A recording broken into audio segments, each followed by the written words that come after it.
it's never been the Galileo affair, as it's often called, has never been the rival claims of Scripture and the natural philosophy that were at issue, because as Cardinal Bellarmino pointed out back in 1616, both of them served to confirm that definite backing for Copernicus did not yet exist, either from the Scriptures or from the science.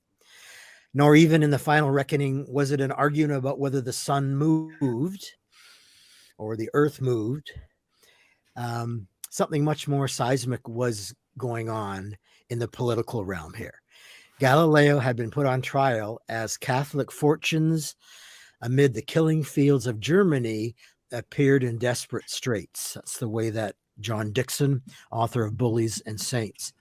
There was fighting going on in Germany between Catholics and Protestants, and the Protestants were winning some of those, and Pope Urban was in a snarl of a complex web of alliances and rivalries, and he was in no mood to cede an inch of his authority to this supercilious and egocentric natural philosopher. I mean, he had really big things on his plate, and that he had to deal with. And the Catholic Church, rightly or wrongly, was concerned about the Protestants not only taking over, but people were being killed on both sides, unfortunately. Now, this leads us to the Protestant response. As I've said in the other videos that we've done, the Protestants' response to certain things has not been what I would have hoped. And I developed a hypothesis early on as I was doing this research that I wonder if maybe it was Protestants that started such and such. And this is another one of those such and suches right here. They're in a war, though. And so you can imagine them wanting to attribute to the Pope the blackest motives. I mean, look what people are doing now to Putin. Is he deserving of all those motives? Maybe. I don't know for sure. I mean, I don't know the guy, but there's a strong push to make him to be the devil, and maybe he is. But that's just the way it is in war. So the Protestants saw the condemnation of Galileo as an illustration of everything they detested and feared about the Roman Catholic Church. And so you had early scientists, Christian scientists like Robert Boyle, the father of modern chemistry, and the poet John Milton, who were the first to fix upon this incident of Roman Catholic perversity. There were parallels with the Luther story, Too Strong to Ignore, and they thought that a pioneering thinker like Galileo was just being shot down by an ignorant. Well, that is interesting because it's actually, we saw this with the where one side was trying to make the other side look worse, and so the stories lost nothing in the telling. I'd imagine as the story of Galileo circulated amongst the Protestant people, they certainly didn't tone it down at all. If anything, it might have been ramped up slightly. Yeah, and this is what historians. There's a consensus about this. This is what happened. The Protestants took over here, and then we're going to see the idea of conflict between science and Catholicism grew and expanded to where we're at in this day. So, like Milton was a Puritan, English Puritan, and he visited Florence and he visited Galileo, and saw him as a prisoner to the Inquisition in his own home, mind you, and thinking that the Franciscan and Dominican clergy were controlling the thought of the people. And this is how Protestants in years to come would portray their Catholic opponents: fanatics, too bigoted to permit the study of the heavens, which is not at all what was going on. All this stuff grew out of the Catholic Christians who were doing the study. Galileo, meanwhile, became one of their own, even though Galileo was a Catholic. He wasn't a Protestant, and not a very devout one either. He had children out of wedlock.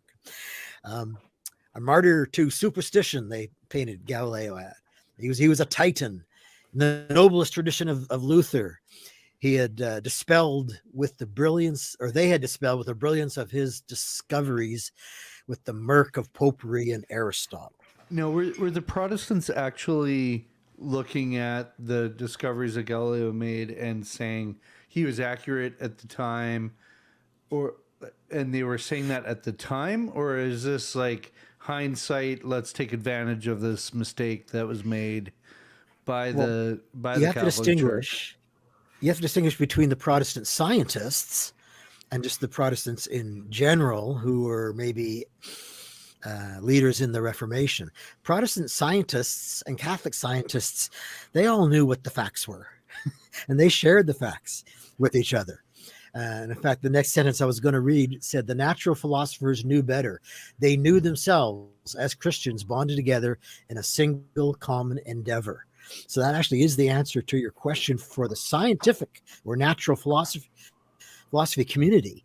But those beyond the science, who didn't really know the science, they twisted it to their benefit, which is something that we all are tempted to do, right? So the scientists at this time, when the Protestant, we'll call them liars, just because it's an easy word. Exaggerators. So these exaggerators, are they at the time saying Galileo's right? He's been attacked by the church, and the Not scientists necessarily. I mean, some might have leaned towards him, and some against it, because the science wasn't definitive yet. Okay, so they're still not settled at that time, right? I like using the word science is not settled. Yeah. There's also another aspect of advancing a paradigm, and it has to do with some political savvy, some rhetoric. So knowing how to, it's politics, basically, but it seems that it started with a, not really a conflict between scientific paradigms, but a slow change from one ruling paradigm to the other. And the ruling paradigm demanded some pretty significant evidence before they were willing to concede that they've been mistaken for a very long time and go with this new paradigm. But in the meantime, Galileo, in his was maybe politically naive and insulted one friend he had in very high power. And that really turned the tables against him personally. And then along came the Protestant people who wanted to use this incident and ramp it up a little bit.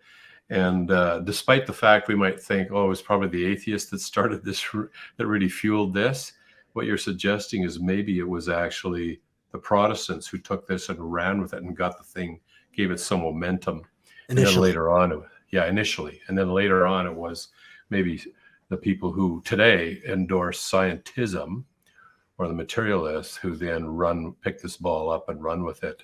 But the whole thing is misrepresenting what actually happened. Protestants initiated it, but it was taken up pretty early by the philosophes in France, in the French Revolution, Voltaire, others like him that were also quite anti-Catholic.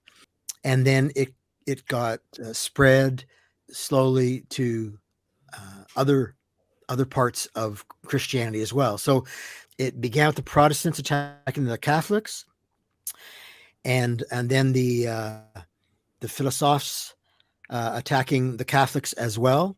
The philosophes being primarily non-theists, atheists. And then in the 19th century, it became liberal Protestants attacking historical Protestants. And then now it's got to the point where it's non-theists attacking all Christians and religions.